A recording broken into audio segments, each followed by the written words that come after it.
How to graduate university, college at the top of your class. Guys, my name is Adam. I'm a consultant at a Big Four consulting firm. And I want to get right into this video. I want to show you exactly and teach you exactly how I've been able to graduate in cybersecurity management information systems at the top of my class in my university, and how I kind of just barely made it by through high school. So people say college is harder, university is hard. I want to give you exactly kind of like the rundown, the breakdown, exactly how I was able to graduate top of my class. In fact, I didn't really realize it until graduation came up, and I was like, here's your qualification, graduate top of your class. I was like, cool, great. It's time to teach people exactly how I did that because it's pretty straightforward. So, first of all, guys, listen, hope you hear me okay. Um, you need to program your mind, okay? Now, this is so important. This is foundational.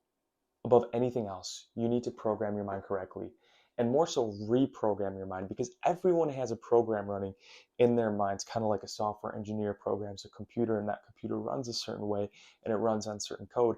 That's exactly what's going on in your mind. So you want to make a paradigm shift, okay? So let me explain what this means. Okay, a paradigm shift is you're essentially changing and you're replacing those old limiting beliefs with new and empowering beliefs. So a quick example of this is I never saw myself as worthy of going to college. My parents were immigrants from Europe. I'm a first generation here in America. I didn't really care about college. I didn't even know what college was until I was in like high school. Middle school, high school. You know, so I never saw myself as worthy of it. I thought it was for the American kids. I thought it was for the, whatever, not for me. Anyway, it wasn't until I changed my paradigm and said, you know what? No, I'm worthy of this. I can go to college, right? I'm smart enough to go to school. It was a paradigm shift. It was kind of like an aha moment. I'm like, wait a second, why do I think less of myself as opposed to my peers? I believe every single one of you is intelligent. Every single one of you is capable to go to and do anything you want, whether that be university, whether that be trade school, community college, whatever. And this is going to apply to all of you. Change your paradigm. Okay, guys, I'm going to be making more videos about this. This is crucial. Change your mindset, reprogram your mind like a computer.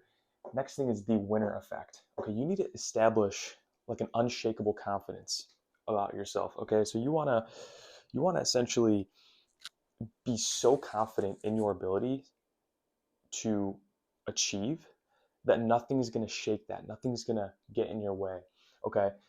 So when I submitted applications to universities, I had an unshakable confidence. I think I'm going to come back to this side. I think it was better here. But I had an unshakable confidence of my ability to get admitted. Okay. You need to wake up in the morning. You have to meditate upon this. It's an unshakable inner confidence in your abilities, guys. So that's number one. Program your mind. Number two, okay, let's assume you're already in university. Okay, we live in a distracted world, a distracted society. Our dopamine levels are so just erratic and out of whack. The attention span of most folks is less than of a goldfish nowadays. Guys, you need to eliminate distractions if you want to graduate at the top of your class in university, in school. Okay, everyone's distracted. Everyone's scrolling on reels, everyone's taking Snapchats. You need to be different. You need to separate yourself from the rest if you want to be excellent. You need to eliminate distractions. So what you're going to do is we're going to have you do study blocks. Okay, so you're going to have, and you can do this through simple calendar app. You can have a calendar app and you can set time aside each and every day. Let's say you have classes Monday, Wednesday, Friday. After every class, get right to it. Make an hour, block that time out, set that time on your calendar, go to a room, close the door, study. Okay, set study blocks. This was crucial for me. This was kind of like a subconscious thing that I did. I was like, I know I'm distracted, right? When I was in college, I'm like, I know I'm distracted. I need to create study blocks to get stuff done. Okay, guys, number three. Third point here under the art of focus is engineer your memory. And below this, we have small connections. So let me explain what engineering your memory means. I don't believe that people struggle with school because they're not smart enough. I think people struggle with school because they don't know how to engineer their memory. Now, have your opinion that you want about college and university. Some people say it's, a scam, you don't need it, whatever. If you are going to university and you want to succeed, you need to engineer your memory, okay? And this is going to apply to all areas of your life later on. So what this means, what engineering your memory means, is it's essentially you're creating connections, small connections in your mind, in your brain, with things that you're learning. So for example, right, when I was learning cybersecurity concepts and terms, something like the word malware, okay, when I would hear the word initially, I'd be like, oh, this is kind of a complicated word. What does this mean? I would read the definition of the word, and the definition of malware was something like something being installed on your system that would overtake the system and hack it with like a virus, okay? Malware. So I would think to myself, create that connection. What is malware? Well, it sounds malicious. Malicious means bad. Wear, it's going to wear on my system. Malicious, system wearing thing. Oh, malware. Creating that connection. You're going to want to do this with everything that you learn. So whether you're taking an anatomy class and learning about human body parts, you're going to want to take connections from those terms that you're learning and those definitions, and you're going to want to make it and apply it to yourself and create those connections. Let me know your thoughts in the comments. It might be a little confusing, but it's kind of like thinking of it like creating adjectives or little like 4-letter kind of like, adjectives to remember something. Like, let's say you have a large name, like the Public Society of Affairs. It's like PSOF, like peace off. Like, create some sort of connection in your memory that would help you memorize. So, guys, this is something that really helped me, okay? Because when it came to exams, when it came down to quizzes, exams, homework, I would just always have these connections running into my mind, and it's a subconscious kind of like a program that was always running. Third and final thing here is social engineering, okay? So this is a term, by the way, from cybersecurity. Social engineering, as it may sound, you're engineering things socially. You're, creating and manipulating things. But I mean this in a good way, okay, for this example. So the reason I graduated top of my class is because I built really strong, good relationships with my professors and advisors. Most people, when they go to school, they just see these professors and advisors as these scary, know-it-all people that they only need to talk to when they need help, that they only need to talk to when they're struggling, and they're afraid of authority, and they're scared because they think blah, blah, blah. No, these are just regular human beings, okay?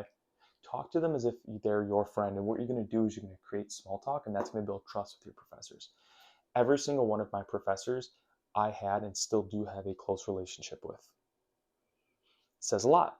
Wonder why he graduated top of his class. Maybe he's good with his teachers. Exactly. Guys, if I ever struggled with something, I knew my professor personally, so I wasn't scared of asking questions. There was never a wrong answer. I was never embarrassed of asking something. Okay? Next thing is I would spam my professors. Oh my gosh, I would spam my professors. If I didn't understand something, I would fire out emails. You're paying these people to learn at university, at college. You're paying credit hours to learn. Spam your professors if you don't understand something, guys. Use your resources wisely. Okay, going back to this though, social engineering, just off the top of my head, what really helped me is, again, building those connections, those relationships with my professors was crucial. There was probably like 4 or 5 instances during my 4 years at university where I wasn't doing so well in the class. I was struggling. I didn't understand something. But because I built that relationship, I had some small talk established, some common shared, goals and habits and, enjoyable life experiences with that professor that we can relate on. Again, I can always reach out to them. I can have a heart-to-heart conversation with them. I can get an insider scoop as to what might be on the tests, what might be on the quizzes. And I'd say about 8 times out of 10, your professor's just a human being, right? If you really struggle on an exam or a quiz and you're close to a certain grade, they're going to round you up because they know who you are. You've built that relationship with them. As a result, you may graduate at the top of your class. Guys, let me know if this helps. Like and subscribe. More videos coming. Thank you.